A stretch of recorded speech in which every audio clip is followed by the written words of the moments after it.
Waking up a little later with us today. We are all joining you except for Miss Lumberg. She is out, but she will be back, and we're going to fill in for her as of right now. That's right. Yes. So we keep it going. About what's trending this morning and the latest primary.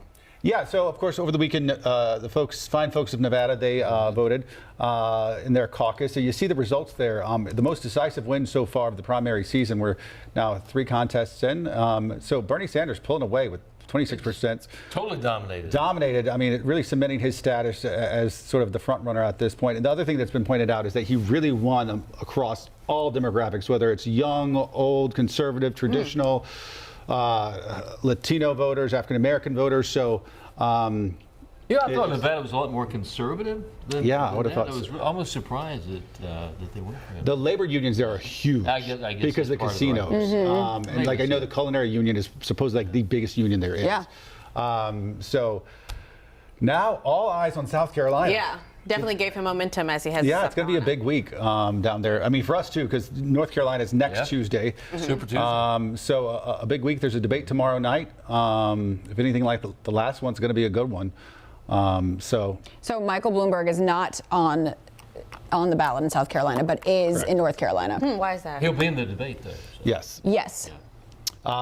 So he just didn't get. If you remember, he was sort of a late entrant. Correct. To the contest. So the first 2 contests he didn't get in. So as a campaign, they took the strategic sort of plan to get in all the Super Tuesday states, which is next Tuesday. First time in a while, by the way, the North Carolina is in it. That's typically our primary has been like May, long down after it's been decided. So it's like this time around we actually joined the pack. We have a bigger say than we typically have.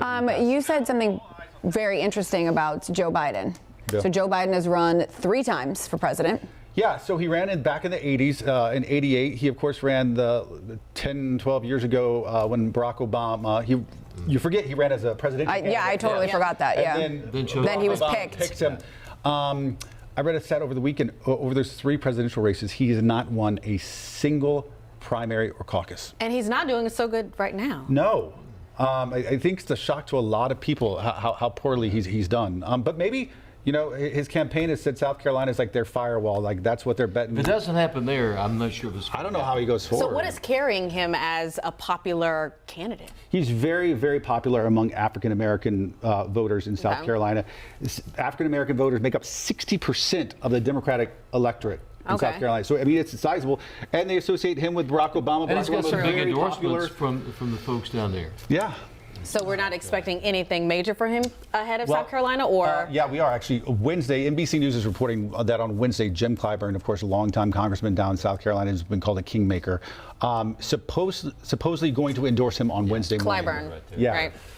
So that will presumably give him a boost. They were very well respected. I'm sure that will a lot of for sure. A lot of but could that make something overall of all the previous primaries? Could this be a make or break, or Bernie Sanders has the momentum going in? For sure. So it'll be good. All right, let's talk about something else that should be discussed among people.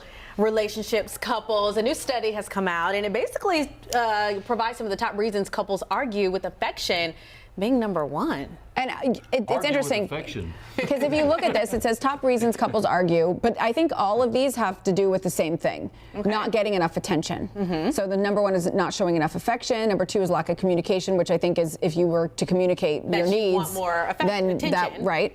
Not paying enough attention, which is the same thing, I think. Not being appreciated, very similar, and just feelings in general, which is kind of interesting. So I think they're all really the same thing, that people are not feeling validated or feeling like they can express themselves and get what they need from their partners. My thing is, you need to know your partner's love language. Yes. And if you know your partner's love language and they know yours, you'll be able to, I guess, It's so true. You just know your person, and you'll be able to cater to that person if you know that. But if you don't know that, then obviously those will be problems, right? If you don't know, she's referring to a popular book that's out, and you don't even have to read the book. You can go online and actually Google love language test. And you can take it for free. And it tells you the way you express love and the way you like to have it expressed to you, which are sometimes two different ways. And there's acts of service, there's gifts, there's words of affirmation, quality time, physical touch. I'm a big physical touch person. Quality time. Yeah. That's my number 2. Okay. Those are my number 2, and then everything else drops off. Like, Yeah. So, but here's my problem with this. Yes. No, it's not even that. Here's my problem with this. I feel like I took the test, and you and I have this discussion, and I don't think it's valid for me. Maybe it is for other people, because I feel like some of the questions are like, you would appreciate when your partner, what's more important, your partner putting their hand on your shoulder or them telling you how nice you look today.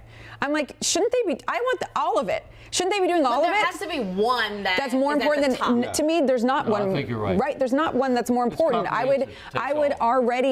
I would expect my partner to want to put their hand on my shoulder. Do you see what I mean? So that's why I had a hard time with the quiz. Listen, you want to expect someone to show affection, to communicate, but everybody has an issue somewhere. Everyone, my problem is that I couldn't do this. I had a very hard time answering these questions because it was, what do you like, one or the other? And to me, it's most of these things are all encompassing. Okay, let me ask you this question then. What do you give off? What is your love language that you feel like you give off to the other person, or are you just doing everything? I feel like I'm everything. I'm not acts of service. I'm not acts of service. You are everything. Okay. So that's what I'm saying. You know for sure there's something that you're not. So no, I am too. Let's write this list right here, not necessarily in this order, but because I'm not sure gifts should be number 2. No, these are just the ones that you could get. This is not necessarily in the order it's shown right here. Absolutely not. Yeah, gifts. Everybody's different. Yeah, I think gifts should. Your gift is you. What you give as a human being. Physical gifts. Yeah, that's nice. Gifts are nice, but don't do it when you're upset. The rest of that is so much more. Here's the deal. As a person who's not a gift person at all, I don't want gifts. I don't need. Give yourself. But for those people who like it, it's a show of affection and validating. I'm listening to you. If they're giving you thoughtful gifts, thoughtful gifts. Yes, materialistic. There's a time and place for that, but just giving a gift continually. I mean, show yourself the real true you is your gift. And that's why I like quality time, because I feel like when you have quality time with that person, whether it's going bowling or just sitting on the couch doing nothing or at home doing nothing, you learn more about that person, and they're giving you I feel like the gift of time is priceless for me. Like, if you can give me your time, then I don't need materialistic. I don't need all that other stuff, because I feel like quality time. I'd say put the phone down and give me your time. That's correct. Right. There's too much of that in the world today, because if you're out about and you go anywhere, I can't believe the number of people. You see 2 people together. They're not together because they have the phone. Put the phone down and be one-on-one. Don't be distracted by the phone. Let that be separate. That's real love. That's real affection. When you're not bothered by, when the phone becomes a distraction. When you don't even know the phone exists. And you're in love with the phone more than the person you're with. That's when you click. That's one, I feel like, aspect that you can click with the person, if you can have a full conversation and forget that you even have a phone. Especially if you're the type of person who's always picking up your phone. You're like, darn, I didn't even pick up my phone today. I like you. You might be onto something here. Who knows? All right. Looks like we are running out of time this morning. Yeah, a short version today. We had a condensed version today. Yes. Let's talk to people really quickly. Daniel Barrett, good morning. He said Flashpoint Sunday was dead on, Ben. Great work. Oh, thank you. Well done, Ben. He also said that he's glad to see WCNC Facebook Live back on. Thank you. Pat Johnson, touch holding your hand. Okay, that was his, I guess, love language. Mike Kavanaugh, good morning. Shonda Davis, good morning from Concord, North Carolina. We will be joining you, or you will be joining us back here tomorrow at 8 o'clock. So tune in. Same time. For a slightly longer Same station. Yes. Same station. Have a great Monday, guys.